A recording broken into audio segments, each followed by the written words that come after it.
Hi, good morning, good morning. Happy Sunday sa lahat. At kamusta kayo? Ayan, papunta na naman tayo ng pupunta tayo ng simbahan. Okay, kailangan natin simba every Sunday.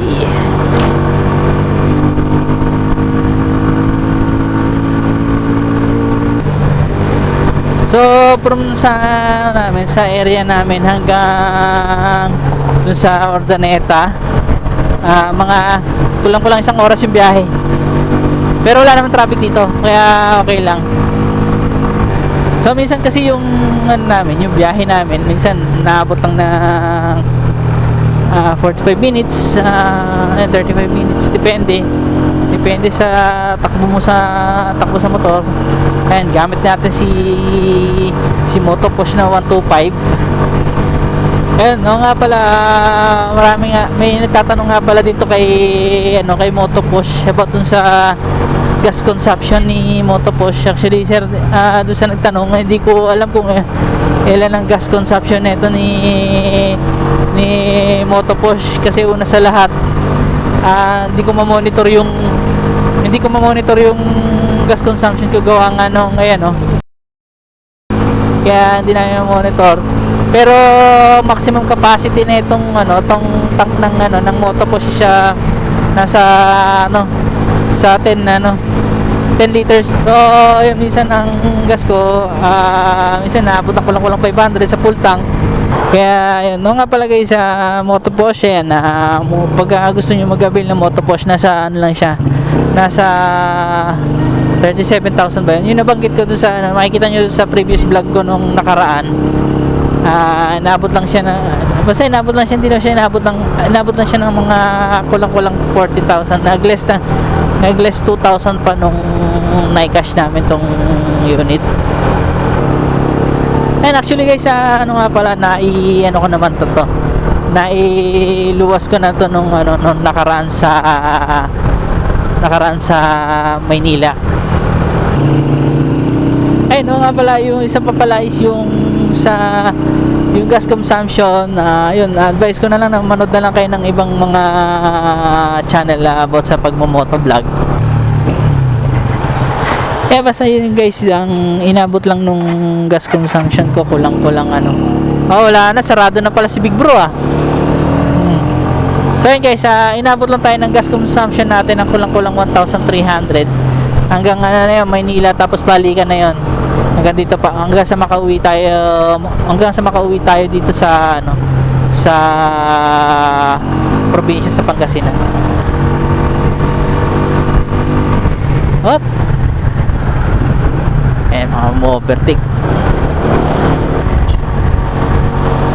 Actually yung odometer nga pala na ito, since nung nakuha ko siya nung December 3, nasa 7,000 na yung odometer na itong 7,000 na yung odometer ng ng motor na ito. Ayun guys, ito na yung pinakamura talaga na na mabibili niya na unit. At sabi kasi nila, gawa Pinoy made yung unit na to, kaya Pinoy 125. Meron din silang mga iba pang unit. So kung magka-cash kayo, less 2,000 talaga. Kung gusto niyo pang malaman pa yung about dito sa Motopush, try niyo check yung yung website nila, then makikita nyo naman din yung specification ng mga unit, and then try nyo na rin na manood sa ibang nagmo-motovlog regarding dito sa Motopush kung ilan yung gas consumption nila. And guys, biyahe muna tayo, punta muna tayo ng simbahan sa Ordaneta. Hop, checkpoint. Morning po.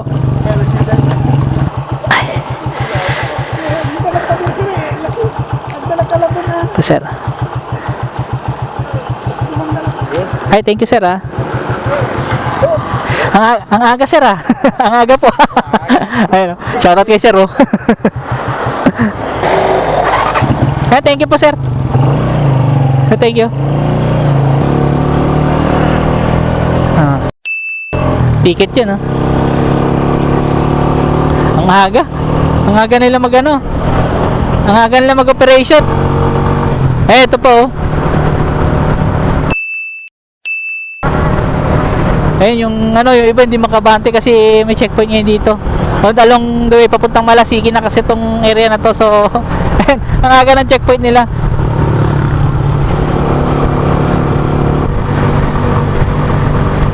Dati, nung bago ako dito, sa totoo lang, nung bago ako dito, may mga nahiram ako ng motor. Kaso nga lang problema, walang papeles. Kahit tricycle, walang papeles. Dito, ang kaanuan lang dito ng checkpoint dito sa ano, dito sa Pangasinan. Yung ibang kalsada kasi dito diretsuhan. So malayo pa lang kita mo na yung ano, kita mo na pagka may LTO, kita mo na yung LTO, kita mo na yung police pagka nagche-checkpoint. And na ano ka na pagka yung may dalang sasakyan is wala papeles, alam na. Into na kagad.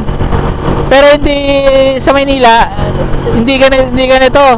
Sa Maynila naman, bubulagayin ka talaga. Malasiki na tayo, Malasiki Market.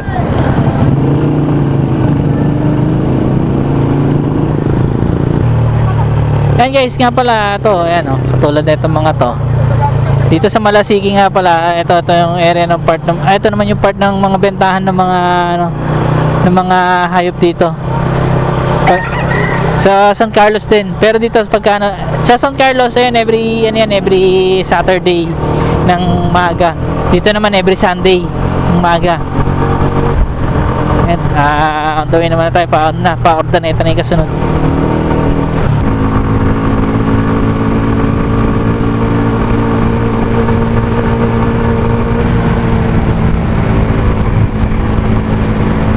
Nga pala, kung may tanong nyo nga pala kung ano nga palang simbahan yung inatin na namin, ba't ang layo-layo. So ang inatin na namin nga pala sa UCKG Church. Ito yung simbahang universal. Actually main yan nga pala sa sa Cubao. Try nyo na lang search tingnan kay Waze yung address nya.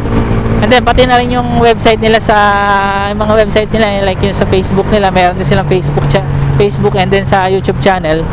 And kung malayo kayo, ayun, pwede kayong mag-message sa kanila para maka-attend, lalo na yung mga nasa ibang bansa. Pwede kayong ma-attend via online at may papadala silang link sa inyo.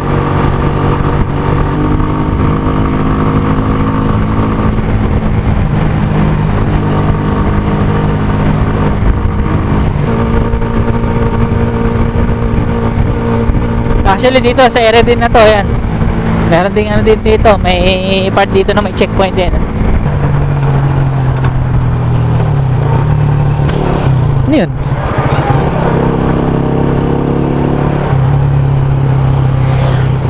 Ano yung kakalampag?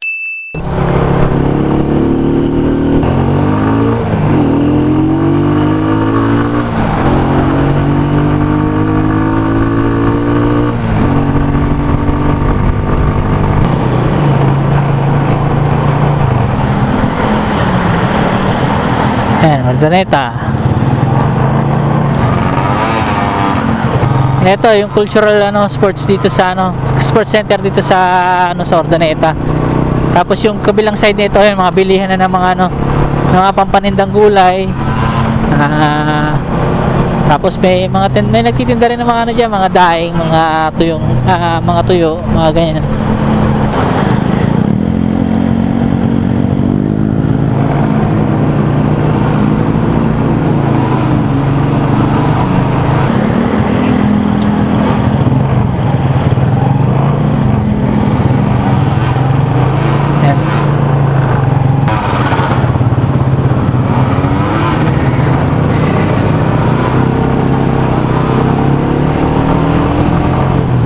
Wala pa nga nakapark So tingnan natin kung ano yung ayun naputol naputol yung busina. Ayan. Malaglag? Naputol. Buti nga nakakapit pa. Hindi naman siya nalaglag. Ano ba yan? Pusina. So, yun lang guys. Thank you ulit. Nasa 777 subscribers na tayo. So, yun lang. At kung gusto nyo itong video na to, please like, comment, share, and subscribe. And click nyo na rin yung notification bell para naman tayo updated tayo sa bagong videos na na-upload ko sa aking channel. So guys, thank you. See you on my next vlog. Bye bye and God bless.